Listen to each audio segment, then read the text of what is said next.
स्मिता पाटिल को अपने स्वास्थ्य के बारे में कुछ प्रकार का आभास था। वरिष्ठ पत्रकार ने अभिनेत्री के अंतिम दिनों को याद करते हुए कहा, उनका स्वास्थ्य हमेशा खराब रहता था।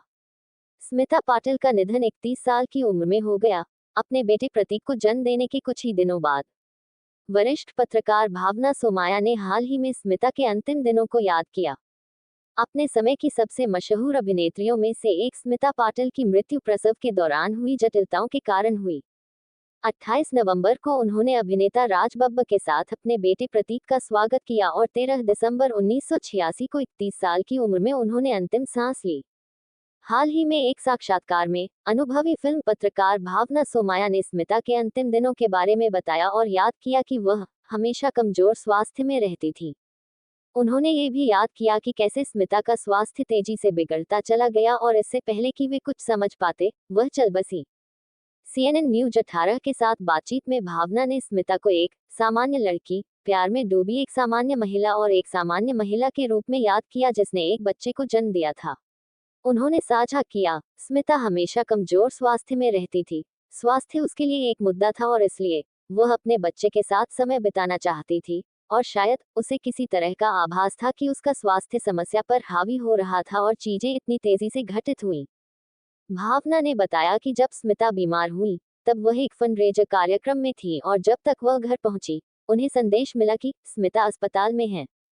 दोपहर तक अस्पताल पहुंचने से पहले ही मुझे बताया गया कि वह आईसीयू में वेंटिलेटर पर हैं, उन्होंने बताया। हाल ही में एक इंटरव्यू में प्रतीक ने बताया कि उनकी मां की मौत के तुरंत बाद उनके पिता के परिवार और उनके नाना नानी के बीच उनकी कस्टडी के लिए लड़ाई हुई, जिसे अंततः नाना नानी ने जीत लिया। वरिंदर चावला के YouTube चैनल पर शेयर किए गए एक वीडियो में उन्होंने बताया, मेरा जन्म प्रतीक के तौर पर हुआ था। मेरे लिए मेरी मां के परिवार और मेरे पिता के परिवार की ओर से कस्टडी की लड़ाई हुई।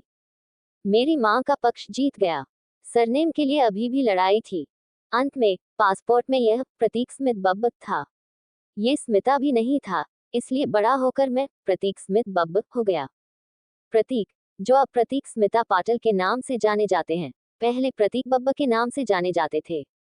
उन्होंने बताया, मेरी पहली फिल्म में मेरा नाम प्रतीक बब्बर था और फिर शैतान ने मुझ पर हावी हो गया और मैं सोचने लगा, कौन है माँ, कौन है बाप। फिर मैंने सोचना शुरू किया, मैं पाटिल नहीं बनना चाहता, मैं बब्बर नहीं बनना चाहता, मैं सिर्फ प्रतीक बनना चाहता हूँ। कुछ फिल्मों के लिए मैं सिर्फ प्रतीक था क्योंकि मैं अपने माता पिता से नाराज था। मैं ऐसा था, मैं उनका नहीं बनना चाहता। उन्होंने मुझे पूरी जिंदगी सिर्फ दुख दिया है। आखिरकार उन्होंने अपने नाम के साथ शांति बना ली।